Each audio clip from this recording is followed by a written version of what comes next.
ये बौद्ध गया का जो स्थान बना था। तो हम वहीं से प्रारंभ करते हैं धम्म स्थलों से। एक तथागत बुद्ध का जन्म हुआ, वो हमारा धम्म स्थल है लुम्बिनी, जहाँ विश्व के लोग आते हैं। विश्व के धम्म स्थल वहाँ बने हुए हैं, विश्व के पेड़ा स्थल बने हुए हैं। इसके बाद उन्होंने यहाँ पर बौद्ध गया में अपना ज्ञान प्राप्त हुआ था। यहाँ भी आपने सबने देखा होगा, तमाम प्रकार के तमाम देशों के लोग आते हैं, बड़ी श्रद्धा के साथ आते हैं, उसका अनुकरण करते हैं। अपना उनका व्यवहार यहाँ पर किसी प्रकार का किसी का एक छोटी कीली भी कोई चोरी नहीं करता है। उनके सिद्धांत वो लोग चलते हैं। तीसरा उन्होंने प्रथम उपदेश दिया था, जैसे उसमें मैं इसलिए ज़्यादा नहीं बता रहा, लोगों ने काफ़ी कुछ बता दिए, मुख्य चीज़ों को बता रहा हूँ। तो तीसरा हमारा उसके बाद ज्ञान प्राप्त करने के बाद तथागत सारनाथ गए थे। वहाँ पर उन्होंने अपना प्रथम उपदेश दिया था पंचवर्गीय भिक्षुओं को।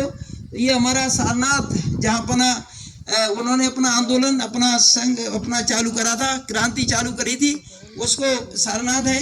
और चौथा उनका कुशीनगर है, जहाँ पर जो है उनका परिनिर्वाण हुआ था। इसके अलावा उनके अन्य स्थान है, जैसे कपिलवस्तु है, जहाँ पर उनका जन्म हुआ था। इसके बाद जो हमारा वैशाली है, जहाँ पर उन्होंने अपना उपदेश दिया था। कुशीनगर है। ये कुछ स्थान मैं देख लेता हूँ, थोड़े से कोई मिसिंग हो रहा होगा।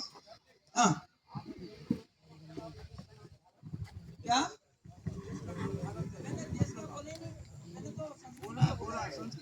संस्कृति भारत बोलिए ना, मैंने जब भाषण आप करें तो जनता के मुंह में वही जाएगा। ठीक है, अब बाद में तो ये मैंने स्थान बनाए, लुम्बिनी बताया, बोध गया बताया, सारनाथ के बारे में बताया, कुशीनगर, ये हमारे बुद्ध से सीधे जुड़े हुए स्थान है। इसके बाद हमारा कलिंग उड़ीसा है, जहाँ पर महान अशोक ने, सम्राट अशोक ने सबसे महान संस्कृति जिसकी मानी जाती है, मानवतावादी राज्य माना जाता है, एक विशाल राज्य के स्वामी थे। और उन्होंने सभी धम्म स्थलों का भ्रमण किया था। और सबसे पहले इस स्थान की जो नींव रखी थी वो सम्राट अशोक ने रखी थी यहाँ पर। इसके बाद हमारा श्रावस्ती है, तथा बुद्ध के प्रसन्नजित जो राजा थे, वहाँ पर उनके दरबार में उनने उपदेश दिए थे। हमारा कपिलवस्तु है, जहाँ पर उनके पिता शुद्धोधन का राज्य था, और वहाँ पर वहीं पर उनका बाल्यकाल व्यतीत हुआ। इसके बाद हमारे दूसरे अन्य स्थान है, मैंने हमारा सांची है, जो आपके 200 के नोट में आप देखेंगे वहाँ छपा हुआ है।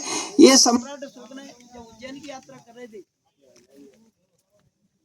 सम्राट अशोक ने जब उज्जैन की यात्रा कर रहे थे, उज्जैनी की, उसमें उस समय ये सांची का स्थान उससे जुड़ा हुआ है। वहीं पर उन्होंने रिक्शा में जो व्यवसाय की जो लड़की थी उससे शादी करी। चालू हो रहा है।